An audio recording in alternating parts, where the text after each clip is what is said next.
Carlos Moreno, bonjour. Bonjour. Vous êtes chercheur et expert en urbanisme, directeur scientifique à l'Université Paris 1 Sorbonne Panthéon, IAE, donc pour l'Institut des administrations des entreprises. Pouvez-vous nous dire davantage sur qui vous êtes? Merci pour cette invitation, je suis très honoré. Je suis un chercheur qui, venant du monde de mathématiques et de l'informatique, s'est intéressé aux villes et qui a trouvé que plutôt avoir de la technologie pour gérer nos vies au quotidien ou même être asservi par la technologie, il valait dans une ville mieux comprendre comment elle fonctionne, comment on pouvait imaginer d'autres manières de vivre pour avoir un futur qui soit moins sombre que ce que nous avons aujourd'hui. Et là, vous avez développé un nouveau concept, celui de la ville du quart d'heure. Est-ce que vous pouvez nous dire rapidement de quoi il s'agit? En fait, j'ai beaucoup travaillé par mes origines scientifiques sur la ville intelligente, comme on l'appelait à l'époque, c'est-à-dire les algorithmes, la technologie qui permettait d'avoir deux feux qui étaient synchronisés entre eux, qui aidaient à la fluidité, des capteurs qui pouvaient éviter que les voitures rentrent en collision entre elles. Donc en 2010, je me suis dit qu'on était face à une impasse, parce que jamais la technologie pourra résoudre des problèmes complexes, comme par exemple la mobilité dans les villes, et qu'il fallait se poser la question pourquoi on s'est déplacé autant, pourquoi on avait besoin de prendre une voiture, même parfois pour faire juste quelques petites distances.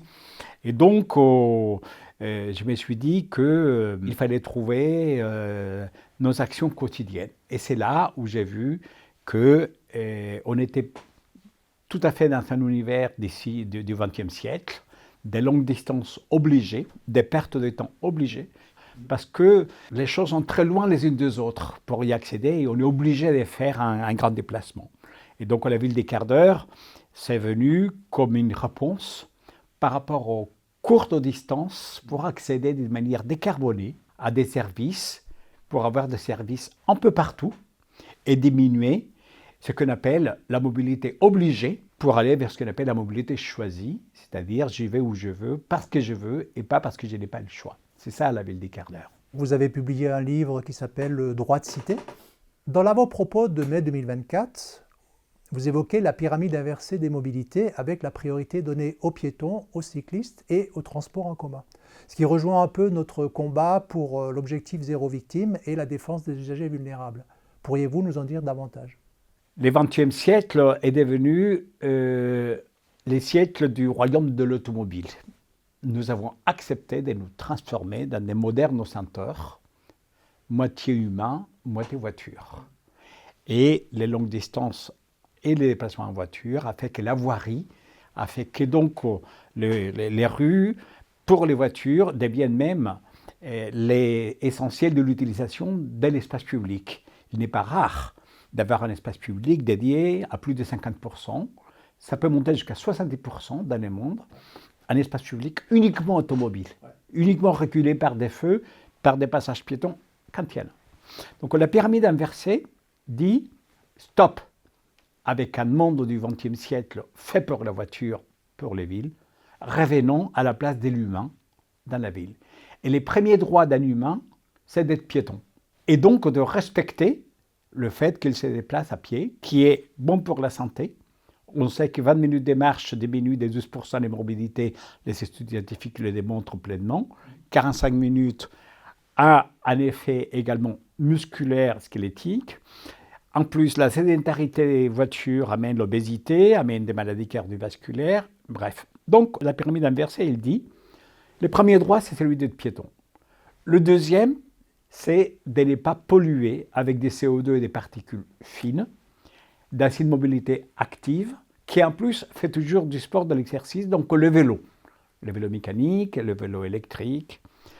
Le troisième, c'est les transports en commun, puisque effectivement, on ne peut pas tout attendre à pied, on ne peut pas tout attendre en vélo, donc le transport en commun, que ce soit les métros, que ce soit les bus, mais qui soient dans des lieux protégés, donc le couloir pour le bus et le métro.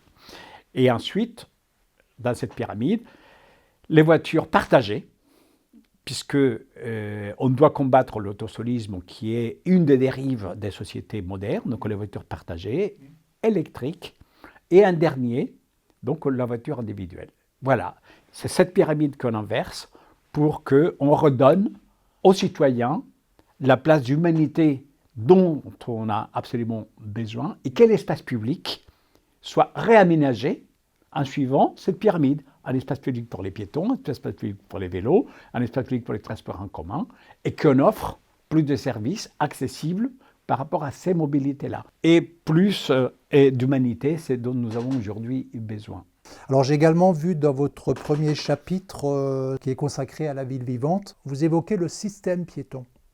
Et vous écrivez « Notre engagement est de contribuer à ce que les villes luttent de manière systémique pour leur réappropriation par les piétons. » Donc nous, on fait un peu le lien avec le système sûr. Est-ce que là encore, vous pourriez nous en dire davantage? Oui, à partir du moment où on s'engage dans cette voie de la pyramide inversée, qu'on dit les piétons ont une place parce que c'est les citoyens qui vont marcher, mais qui vont, c'est pas uniquement le fait de se déplacer des marchés, c'est le fait d'accéder à des services, c'est le fait d'accéder à une décarbonation dans laquelle on est conscient qu'en marchant, donc on ne pollue pas. C'est également la rencontre. Les gens, ils se rencontrent quand ils sont dans l'espace public, quand ils marchent, quand ils s'arrêtent, quand ils dialoguent. Les gens se rencontrent quand ils partagent des activités. On apprend le respect des autres aussi, de ceux qui n'ont pas la même peau, la même couleur de peau, qui n'ont pas les mêmes accents, qui portent des noms différents, qui ont des origines différentes.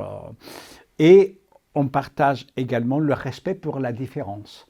Le respect pour les femmes qui sont enceintes, pour les personnes âgées, pour les enfants. Le problème, c'est que dans les systèmes sûrs, plus on descend dans la pyramide, plus on est face à des machines. Quand on voit les voitures qui, elles, ont de l'obésité, pas uniquement le conducteur, et cette obésité fait des machines très dangereuses. Ça pèse une tonne et ça roule à 50 km/h assez facilement dans cette ville, 60 km/h, 70 km/h. Et là, ça fait évidemment des dégâts qui sont mortels. Et donc, un système sûr, c'est systémique, c'est-à-dire on n'est pas que piéton, on est citoyen, on doit accéder à des services. Le maire de Pontevedra, qui est la ville en Europe la plus développée depuis 30 ans en termes de piétonisation, quand on allait avec lui visiter les commerçants, les libraires dans cette ville absolument magique, tellement piétonne, les libraires, ils nous disaient « Je n'ai jamais vu un conducteur de voiture venir m'acheter un livre. C'est toujours des personnes qui se baladent et qui font les achats. » Et donc, il faut démystifier que le commerce, c'est les voitures. C'est des gestes d'humanité, c'est des gestes juste de vivre dans la ville. C'est ça, un système sûr.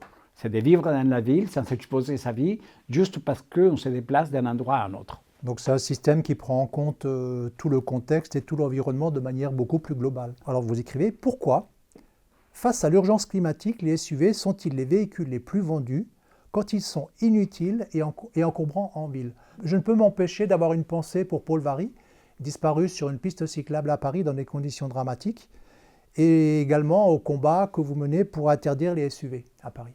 Bien sûr, c'est une réflexion d'actualité en France et dans le monde. Les SUV, c'est une urbanité véritable. Il n'y a pas d'urbanité dans la conduite d'un SUV. Il y a une notion de pouvoir, il y a une notion égocentrique, il y a aussi cette notion de masculine, d'exercer cette espèce d'omniprésence par rapport à l'espace public qui est payé par nous tous, contribuables, puisque s'il roule sur une voirie sans péage, sans rien, tranquillou, c'est parce que ça existe du fait que tout le monde a investi à payer des impôts pour construire ces lieux-là. Bien sûr, on ne peut être que très triste de ce qui est arrivé dans notre ville, à Paris, avec la mort violente de Paul Varry par un conducteur irascible. Mais des Paul Varry, il y en a tous les jours partout dans le monde. Et ça, c'est très triste parce que c'est une jeunesse qui est sacrifiée dans le hôtel de quoi? une tonne de métal conduite par une personne toute puissante.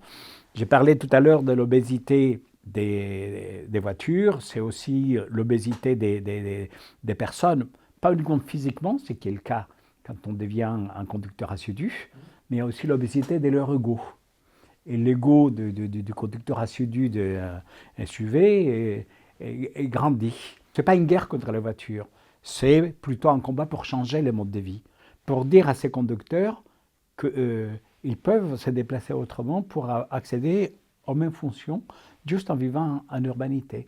Ils peuvent utiliser la voiture peut-être dans d'autres contextes, mais pas dans les zones denses dans lesquelles on met en danger la manière de vivre en harmonie. Je recommande donc votre livre, donc Droit de cité, qui touche à beaucoup de domaines, parce qu'en fait, vous y abordez donc à la fois le concept d'habiter, de travailler, de s'approvisionner, se soigner, s'éduquer, s'épanouir. Donc différentes dimensions que vous évoquez. Carlos Moreno, merci beaucoup. Merci à vous. Un vrai plaisir. Et à bientôt pour de nouveaux entretiens avec la Ligue contre la violence routière.